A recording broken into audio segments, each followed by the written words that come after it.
I feel like I should speak, so I'm going to speak. Um, Most recently, I listened to a video on YouTube by Sarah Jakes Roberts, which she entitled The Breaking Point. She was at a conference, I think it was for women in Miami, and she spoke on scripture 1 Samuel chapter 1 verse 4 through 11. But when she spoke it touched so many pieces within me, and not just because she spoke it, but because within me I have a testimony to give, and I usually hold on to my testimony until I feel like it's until the right person needs to hear it. But this testimony is within my heart, and God is really, really within me right now, telling me to just let it out. So I'm going to read the scripture, and then I'm going to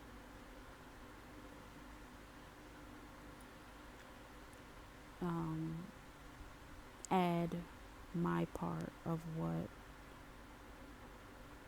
Mrs. Roberts had to say. So it's 1 Samuel chapter 1 verses 4 through 11. It goes, "And when the time was that Elkanah offered, he gave to Peninnah his wife, and to all her sons and her daughters portions. But unto Hannah he gave a worthy portion, for he loved Hannah. But the Lord had shut her womb. And her adversary also provoked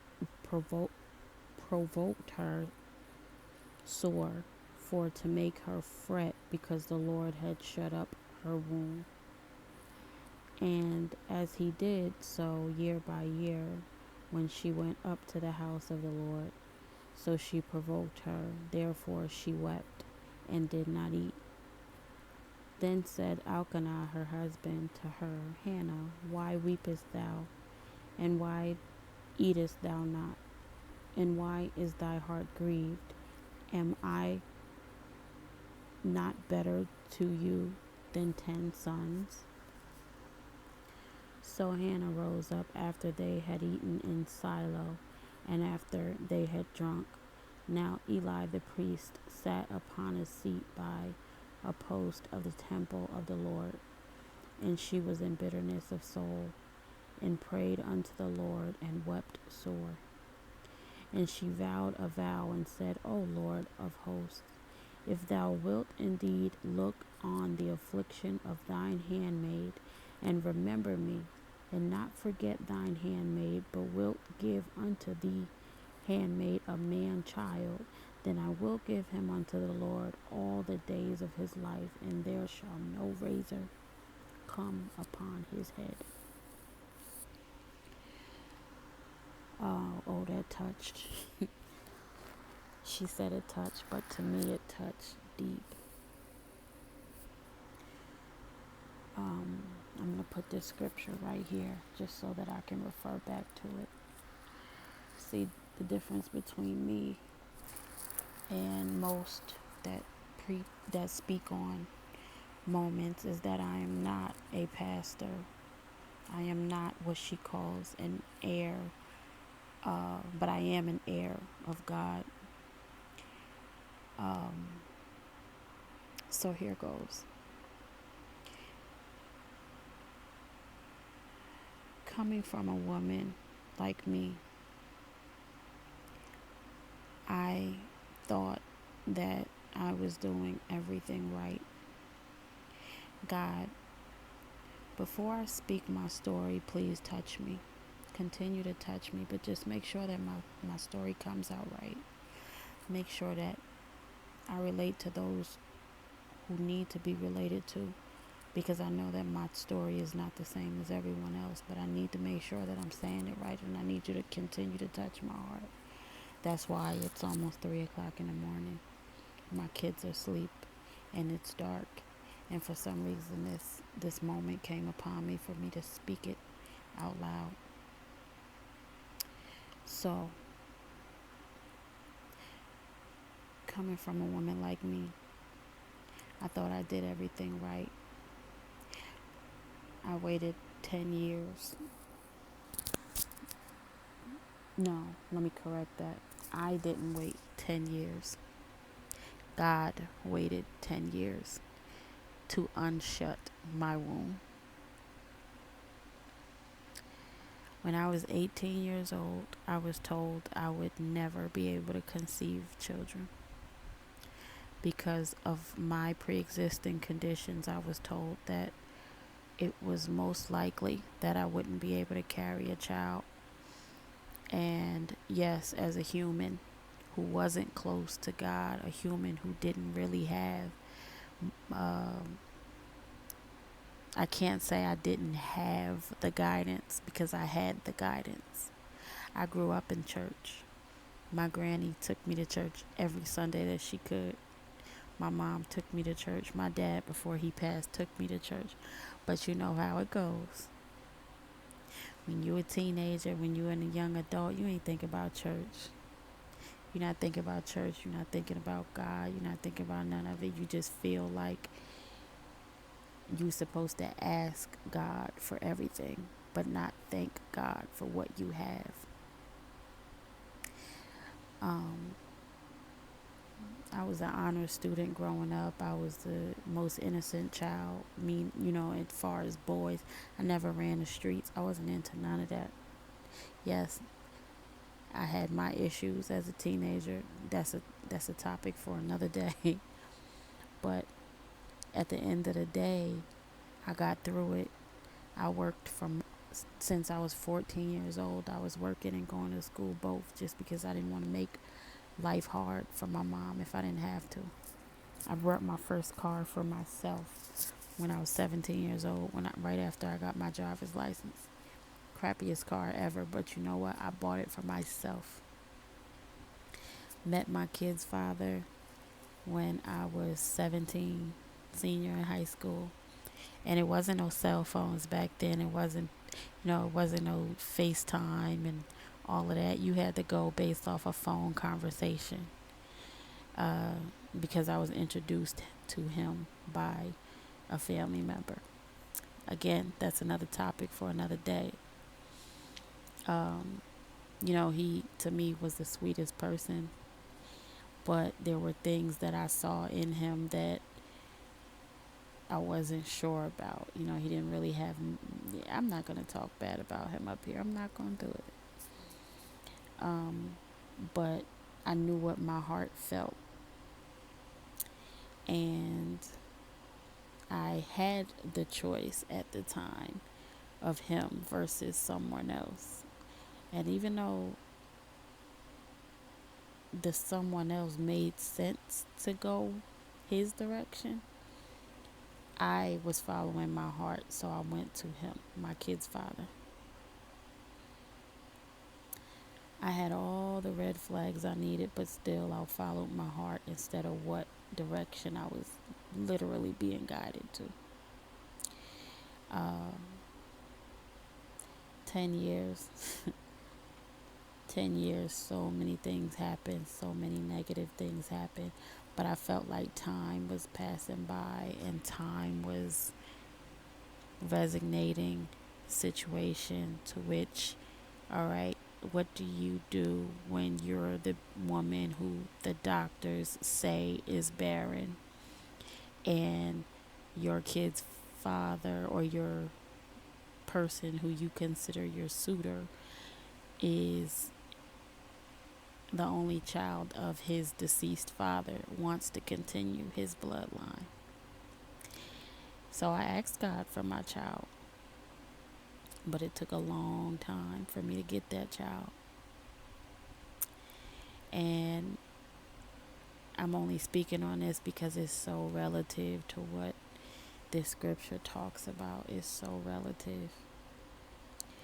Um, Long story short, I had to find me before I could give myself to my child.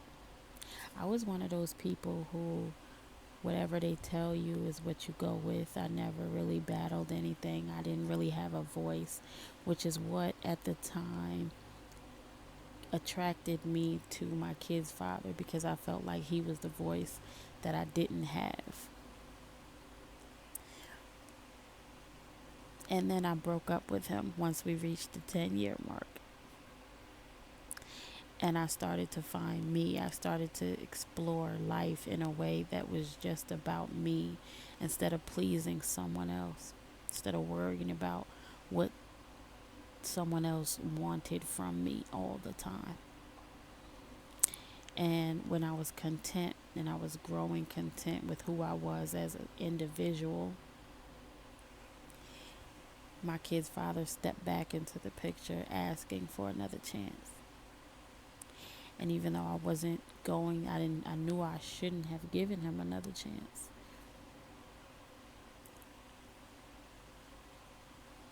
I gave him partial chance. And I ended up pregnant with my son.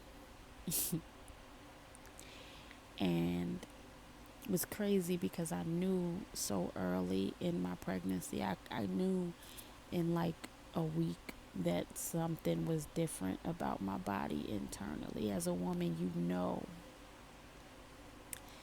And so I took a pregnancy test. It came out positive. I called my doctor. My doctor had me come in, and she confirmed that I was pregnant. And my feelings were all over the place, because I'm like, God, you want me to be pregnant now? Like, now is the time when I'm not even really sure. I was sure 10 years ago. I was sure 5 years ago. Now, 10 years later, I've broken up with him. Now you give me this child? Is this the sign from you that I'm supposed to be with him? Or is this the blessing that you gave me just so happened to be through him? And so when I went to the doctor, because they consider me high risk, about, I want to say, 6 weeks in, the first ultrasound, the doctor says, this may not be a viable pregnancy. Come back in 2 weeks, I'll evaluate again.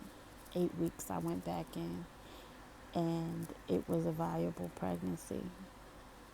And my son was in there, and I didn't know he was a son, but I felt him there. I felt him. And when they looked, they said there's something wrong. And they had the regular doctor, not just the ultrasound tech. The regular doctor came in and he said, your son has a condition. You probably want to just go ahead and pursue abortion, because it doesn't appear to, it'd be worth it.